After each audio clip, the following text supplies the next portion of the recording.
A summer Sunday, 1914. All across Europe, the bells were pealing, calling men and women to church. Sunday, the Lord's Day, and a day of rest. It was a world of firm beliefs. The established order was not widely questioned. Father at the head of the family, the monarch at the head of the nation, God in his heaven.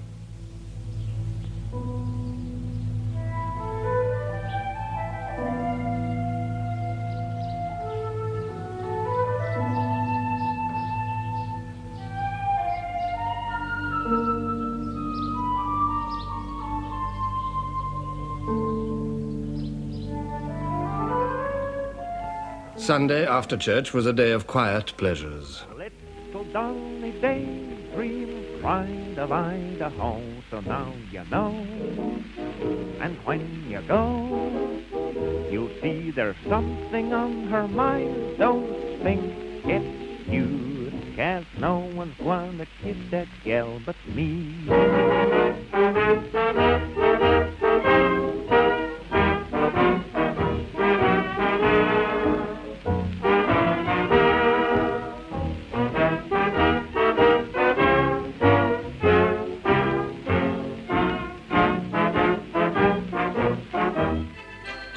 In the Bois de Boulogne, the Tiergarten or Rotten Row, the aristocracy displayed themselves.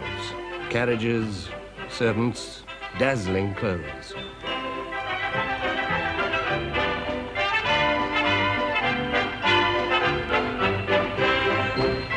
Material progress had marched swiftly in the peaceful decades before 1914. It was a world of novelties, clashing with established ways. Wireless and telephones, motor cars and motorcycles, electric light and electric trains, submarines and airships. A world humming with new energy and power. But under the smiles, the relaxation, it was a world of tensions. The old order, with its economy based on land and its society based on owning land, was in conflict with the new order of industry and teeming cities.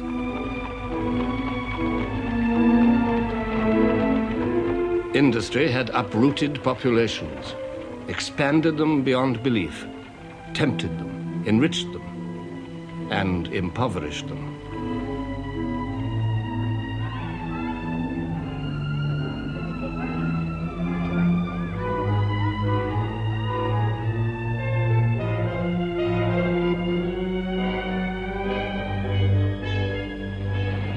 The peace of Europe in 1914 was a fragile thing. On the idle hill of summer, sleepy with the sound of streams, far I hear the steady drummer, drumming like a noise in dreams. In the Germanic empires, lying across the heart of Europe, the clash of old and new was obvious.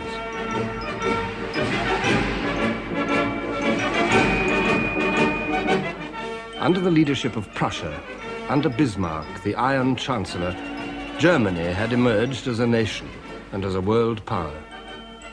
In 1871, her 39 separate states, after centuries of discord, had united at last. The kings of Saxony and Bavaria, the princes, dukes and electors, Brunswick, Baden, Hanover, Mecklenburg, Württemberg, Oldenburg, all paid allegiance to the King of Prussia, the Kaiser. This unity fulfilled a deep wish in German hearts. It gave them a sense of destiny. Even the leadership of Prussia was better than insignificance, and with unity had come an extraordinary upsurge of energy and expansion.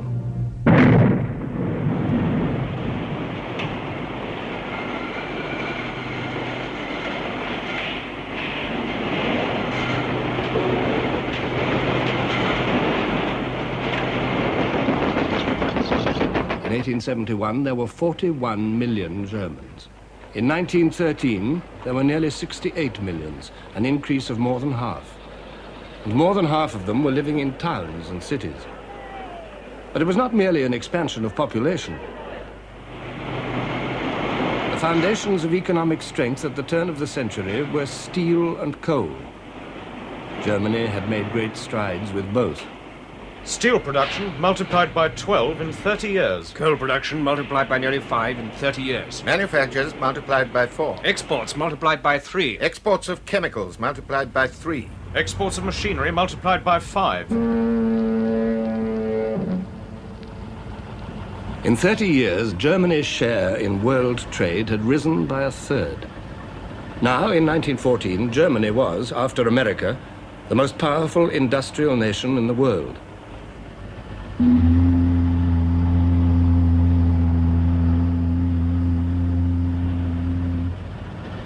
The epitome of her industrial might lay in the firm of Krupp. Essen, city of steel, where the first Krupp factory was built, became, by 1902, a great city with its own streets, its own police force, fire department and traffic laws.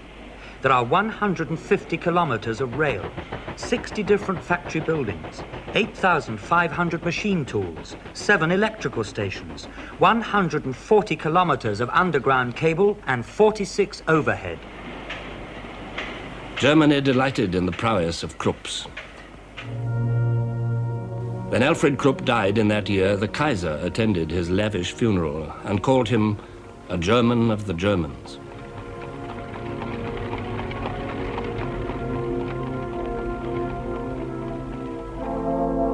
In 1914, the firm employed 80,000 workers.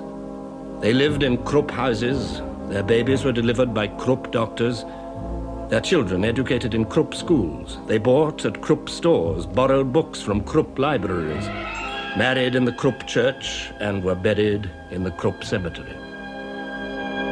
Under Bismarck, Germany had come closer than any other state to modern conceptions of social welfare. German workers enjoyed sickness, accident, and maternity benefits, canteens and changing rooms, and a national pension scheme, before these were even thought of in more liberal countries. Yet the life of the workers was hard. The steel mills operated a 12-hour day and an 80-hour week. Neither rest days nor holidays were guaranteed. In Germany, as in every industrial state, there was poverty and protest. By 1912, the Socialist Party was the strongest party in the Reichstag, the German parliament. But the Reichstag did not rule Germany. The Kaiser ruled Germany through officials whom he personally appointed. No one, says Sir Winston Churchill, should judge the Kaiser Wilhelm II without asking the question, what should I have done in his position? Imagine yourself brought up to believe that you were appointed by God to be the ruler of a mighty nation. Imagine succeeding in your 20s to the prizes of Bismarck's 3 victorious wars. Imagine feeling the magnificent German race bounding beneath you in ever-swelling numbers, strength, wealth, and ambition. And imagine on every side the thunderous tributes of the crowds and the skilled, unceasing flattery of the court. With this background, subjected to these pressures, trying to hide a left arm withered from birth, for 30 years Wilhelm II had vexed and perturbed the peace of Europe, but always short of war. His first public utterance when he came to the throne was addressed not to the people, but to the army. We belong to each other, I and the army. We were born for each other and will indissolubly cleave to each other. I promise ever to bear in mind that from the world above, the eyes of my forefathers look down on me, and that I shall one day have to stand accountable to them for the glory and honor of the army. These were not empty words. The German Kaiser was also the King of Prussia, and it was precisely for the sake of Prussian strength that the other Germany, the Germany of the merchants, the industrialists, the musicians, the philosophers, had accepted her rule. The Prussian influence was seeping through the whole nation.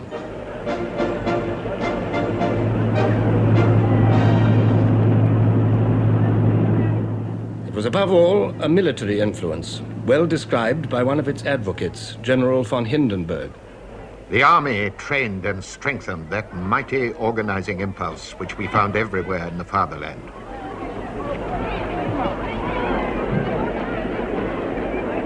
The conviction that the subordination of the individual to the good of the community was not only a necessity but a positive blessing had gripped the mind of the German army, and through it that of the nation.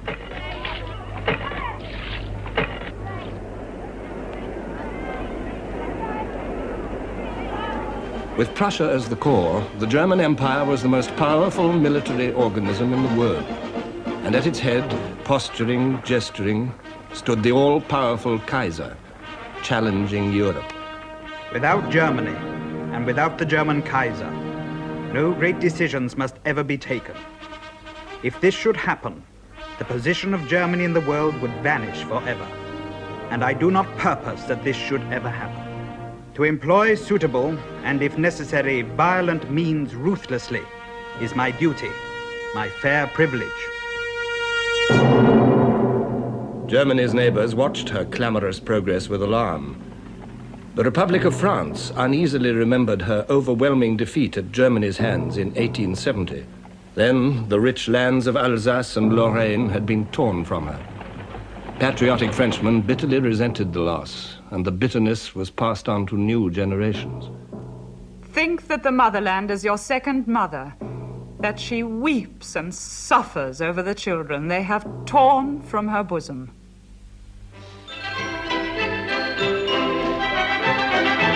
France had her iron, her coal, her industry, but the French were above all tillers of the soil.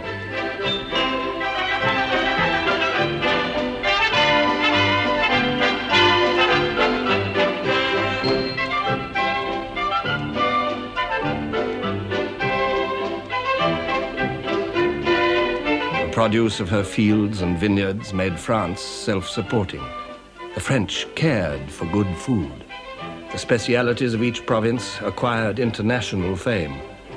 And while the ploughland and pastures of the provinces fed Paris, Paris itself fertilized not only France, but Europe too. The curiosity and enthusiasm of Parisians matched a period which seemed to produce new novelties every day.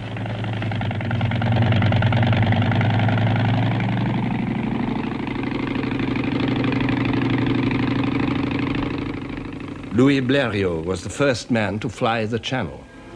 I began my flight steady and sure. I have no apprehension, no sensations, nothing. I am making at least 42 miles an hour, traveling at a height of 250 feet. Below me is the sea. There is nothing to be seen, neither France nor England. I am alone. For 10 minutes I am lost, and then I see the cliffs of Dover.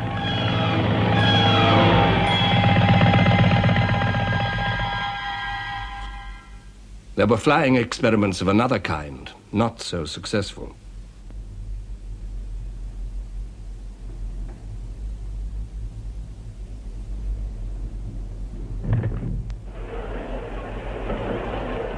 Cranks or pioneers, the French greeted them all expectantly.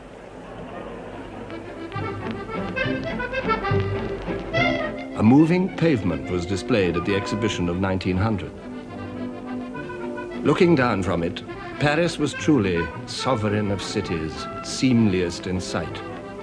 The wide, bustling boulevards, the cafes, the Louvre, storehouse of Europe's treasures, the imprisoned sunshine of the Impressionists, the acting of Sarah Bernard, the Moulin Rouge, and the legs of Miss Tinguette, dinner at Maxime's. Picasso and Matisse were painting. In her quiet laboratory, Madame Curie was discovering radium. Paris was the Mecca of the West. But Paris is not France. The glamour of Paris did not reflect the deepest truths about the French. It encouraged their optimism, but it concealed unrest and violent agitation among the industrial classes, who felt left out of a rising tide of prosperity. It concealed the backwardness of French industry in a world where this counted more and more. It concealed a declining birth rate in a world which paraded its millions. It concealed the canker at the heart of French politics, memory of the defeat of 1870, and fear of the rising might of Germany.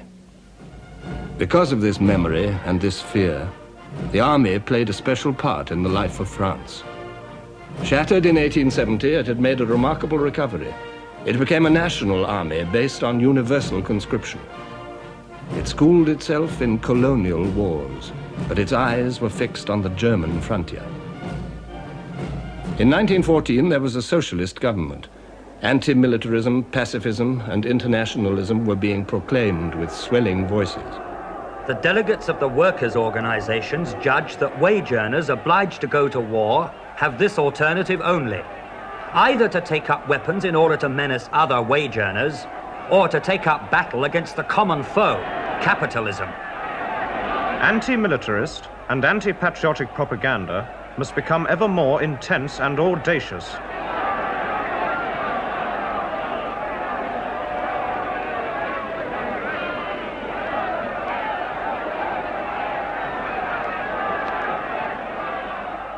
Discordant voices in France, strident voices in Germany. For as Germany pursued the destiny preached by her thinkers, another neighbor took fright. The Germans were not content with military might and industrial supremacy. They still felt cheated. They wanted a place in the sun, an empire.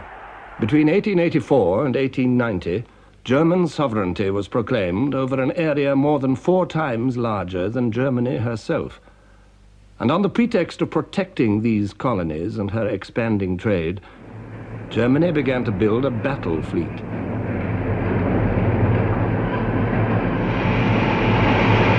This was a threat that any British newspaper reader could understand. The sea served Britain in the office of a wall or as a moat defensive to a house against the envy of less happier lands. Now envy was reaching across the sea. Winston Churchill spoke for all Britain when he said, "Our naval power involved British existence. If our naval supremacy were to be impaired, the whole fortunes of our race and empire would perish and be swept utterly away." Britain awoke to the truths of the 20th century. Reality jarred against the romantic image of merry England. Yet the image lived on, reinforced by the royal family in its role of country squire.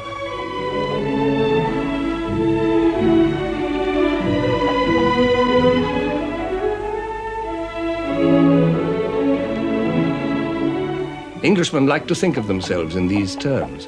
They attached magical virtues to walking over fields.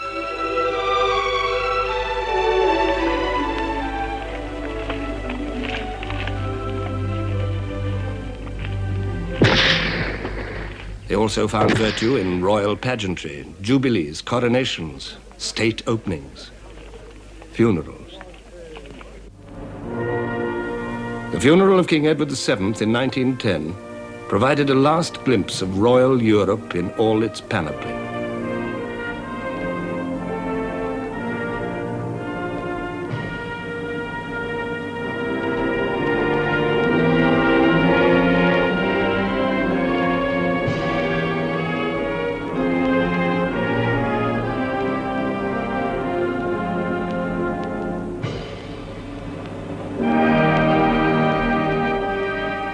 Nine kings followed Edward's coffin through the streets of London.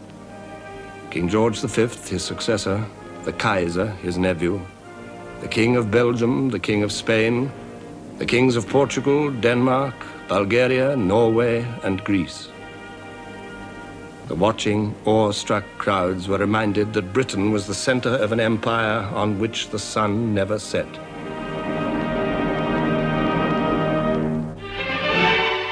The most glittering jewel of all was India. The great Durbar at Delhi in 1911 seemed to set the seal on British rule. Wearing their purple coronation robes and preceded by attendants carrying peacock fans, yak tails, and golden maces, their majesties took their thrones and faced the tens of thousands of their subjects. King George V wrote in his diary, the most beautiful and wonderful sight I ever saw. I wore a new crown for India, which cost £60,000. The amphitheatre contained about 12,000 people and about 18,000 troops.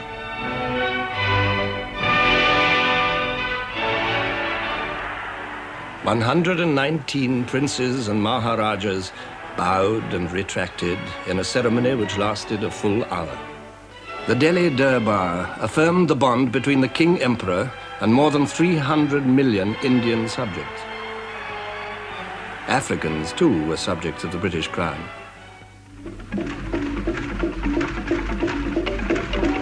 To Cecil Rhodes had come the dream of linking British possessions with a railway from the Cape to Cairo. The almost unbroken pink up the map of Africa showed the dream well on the way to realization. And there were the white dominions, Canada, Australia, and New Zealand. These were the lands where men of British stock had driven down new routes, creating British populations in far distant places, half as numerous as the Britons who stayed at home.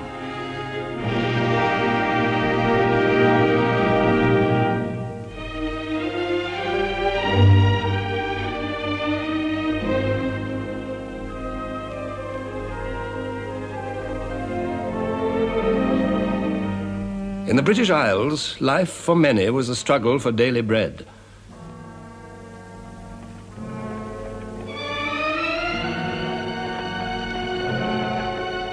The national wealth of the country in 1914 has been computed at £14,300 million.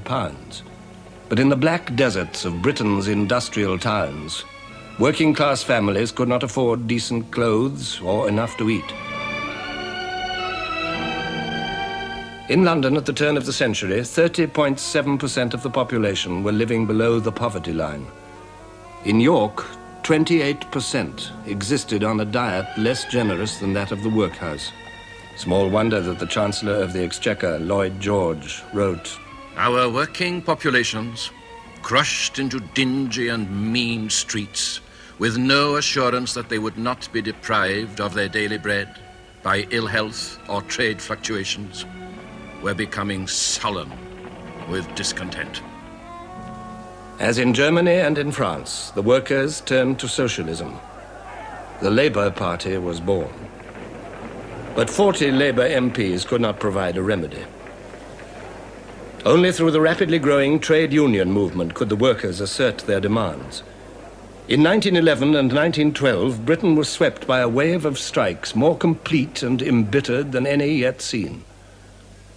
The trade union leader, Ben Tillett, said, "It was a great upsurge of elemental forces. It seemed as if the dispossessed and disinherited classes were all simultaneously moved to assert their claims upon society."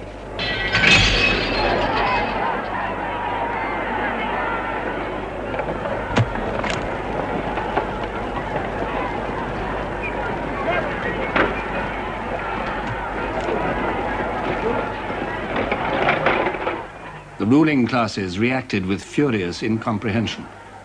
In Liverpool, troops were brought in to fire over the heads of the crowds. A man told Sir Austin Chamberlain, "I think the situation's so serious that I went this morning to a wholesale armourer's to buy 5 revolvers. The shopman said, 'We had 100 yesterday, we had 50 when we opened this morning, we have not one left now.'" This was England, facing a class struggle such as she had not seen for over half a century. Facing also the dispossessed who had nothing to do with class. The women. The old fight for women's rights received a new impetus from the militant suffragette movement. Nothing was safe from their attacks. Churches were burned, public buildings and private residences destroyed. Bombs were exploded. The police and individuals assaulted, meetings broken up. At Epsom, on Derby Day, a suffragette waited to throw herself under the King's horse.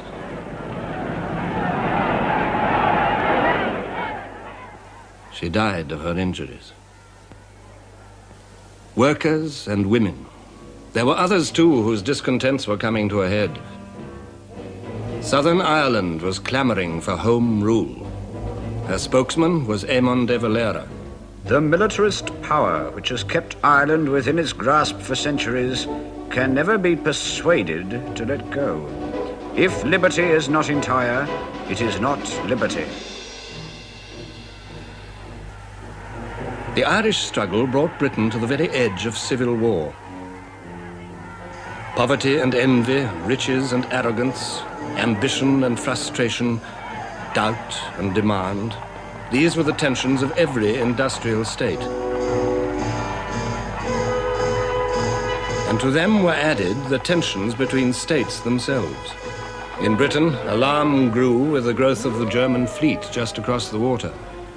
Public opinion, disunited on almost everything else, was united on the need for battleships. Each launching, whether in Barrow or in Bremen, drove Britain and Germany further and further apart. Even men as sympathetic towards Germany as Lord Haldane could say, "Peace was to be preserved, but preserved on what terms? On the terms that the German was so strong by land and sea that he could swagger down the high street of the world, making his will prevail at every turn?" In 1908, Lloyd George met the German ambassador. I explained to him that the real ground for the growing antagonism in this country towards Germany was not jealousy of her rapidly expanding commerce, but fear of her growing navy. But the Kaiser did not care. I do not wish for a good understanding with England at the expense of the extension of the German fleet. So, Germany's naval dreams made Britain a potential enemy, just as her military might had kept alive the hostility of France. The two nations were drawn together by Germany's challenge. The Entente Cordiale was forged. By 1914, when King George V paid a state visit to Paris and rode with President Poincaré through cheering crowds, the Entente was 10 years old. In both countries, men welcomed the end of centuries of rivalry. It seemed a good omen for peace. But the security offered by the Entente Cordiale was delusive. For France had another ally on the other side of Europe, Russia. Britain, in turn, made an agreement with her. Thus, Germany found herself faced with what her statesmen had always most dreaded: encirclement, potential enemies in the West and in the East.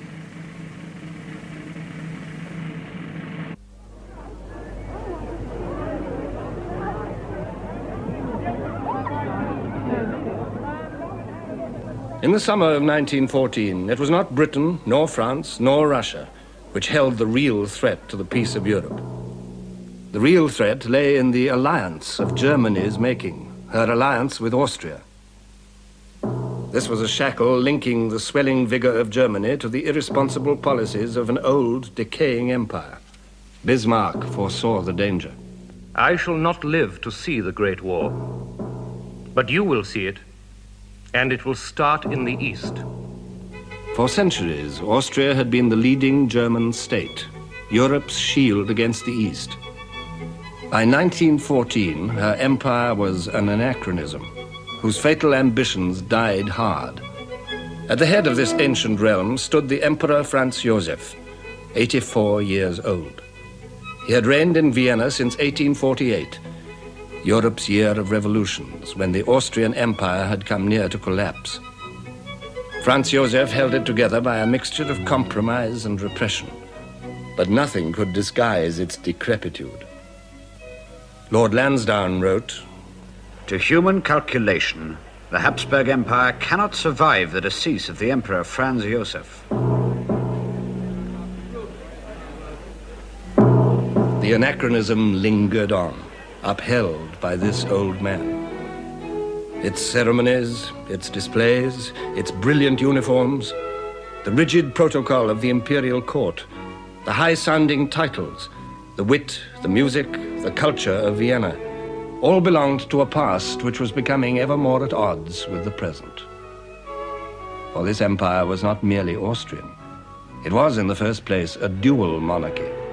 The Austrians shared power with the Hungarians, who kept their own parliament and their own laws. Austrians and Hungarians together ruled over a mixture of peoples. Italians, Poles, Czechs, Ruthenians, Slovaks, Slovenes, Serbs. Nearly half of Franz Josef's subjects were Slavs, who viewed their masters with sullen hatred and yearned for liberation. They looked for aid outside the Austrian Empire to the free Slav countries, the rising kingdom of Serbia and the Russian Empire, protector of Slavs everywhere. Tribal memories and tribal fears agitated all these people whose borders stretched to Europe's edge. Russia would stand by the Slavs. Against Russia, Austria would need strong help. Germany had promised that help. Whatever comes from the Vienna Foreign Office is a command from me. Yet there were those in Germany who felt misgivings. In 1914, the German ambassador in Vienna said, I constantly wonder whether it really pays to bind ourselves too tightly to this phantasm of a state that is cracking in all directions. But the Austro-German alliance was a fact, leading to inescapable conclusions. In 1914, the Kaiser noted, As a soldier, I have no doubt, on the basis of information reaching me, that Russia is systematically preparing for war against us. And I frame my policy on that assumption.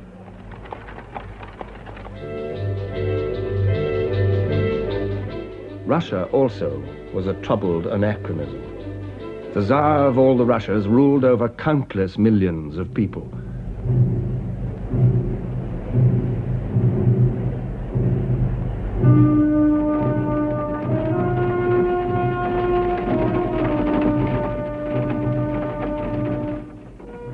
More than 130 millions of them had been counted in the census of 1897. How many more were contained in the deep hinterlands of the Russian Empire, none could say.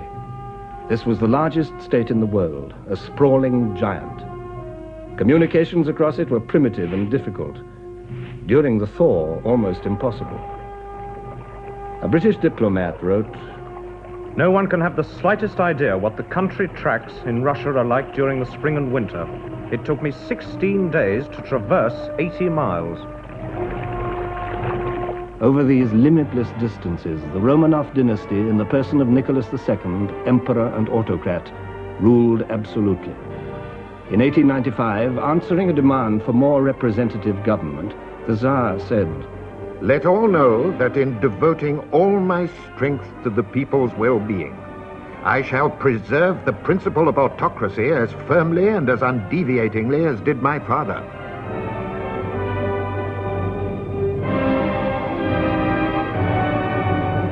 In 1905, Russia suffered humiliating defeat at the hands of Japan.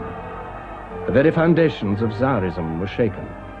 The peasants, the vast, illiterate masses of Russian people, living on a chancy borderline of famine and ruin, rose in revolution. They found allies in the growing industrial proletariat. But the 1905 revolution was bloodily crushed. In 1906, the principle of autocracy was restated by the Imperial Council more firmly than ever. To the Emperor of all the Russias belongs supreme autocratic power. Submission to his power, not from fear only, but as a matter of conscience, is commanded by God himself. With this imperious rejection of democracy, the regime recklessly tightened the tensions, exasperated the feelings, and embittered the thoughts of the people. There were riots and strikes. A strike in the Lena goldfields was ruthlessly suppressed.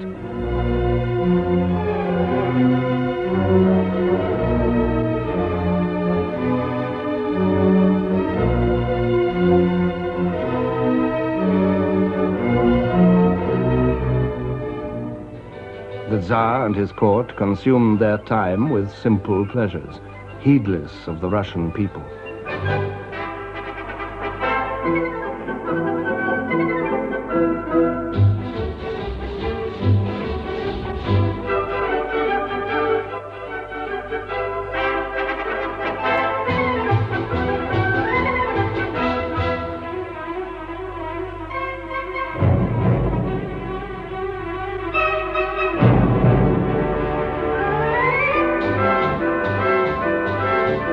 Interior tensions were coming to the boil in this pious, passionate, intensely patriotic nation. And as they did so, external tensions also grew. The Balkans, where the Slav lands lay between the scowling frontiers of three crumbling empires, were their point of impact. In 1908, Austria, with outdated ambitions, annexed the Slav territories of Bosnia and Herzegovina on the borders of Serbia. Russia, still weak after defeat by Japan in 1905, let that pass. Then in 1912, the small Balkan kingdoms joined together to inflict a crushing defeat on the Turkish Empire. But they quarreled among themselves. Out of the Balkan Wars of 1912 and 1913, Serbia emerged as the strongest of the Balkan states, an inspiration for all Slavs. Austria watched her inconvenient progress with a jealous, calculating eye. The British ambassador in Vienna reported in 1913. Relations between Austria and Russia are growing worse day by day. Serbia will one day set Europe by the ears and bring about universal war. The French president, Poincaré, came to a similar conclusion. Whatever be the issue, small or great, which may arise in the future between Russia and Germany, it will not pass by like the last. It will be war. In Austria, the issue was clear. The Austrian chief of staff, Konrad von Hotzendorf, said openly, "We must crush this viper, Serbia." By 1914, Europeans had learned to live with fear, and fear is the midwife of war. On Sunday, June the 28th, Europe entered upon her final, fatal crisis. The Archduke Franz Ferdinand, heir to the Austrian throne, and his wife were visiting Sarajevo, capital of the recently annexed province of Bosnia. From Serbia, just across the border, a group of Slav terrorists had also come to Sarajevo, pledged to kill Franz Ferdinand. As the Archduke and his wife took their departure, one of these terrorists, a Slav schoolboy called Gavrilo Princip, fired 2 pistol shots. They hit Franz Ferdinand and his wife. A quarter of an hour later, both were dead. The peace of Europe died with them.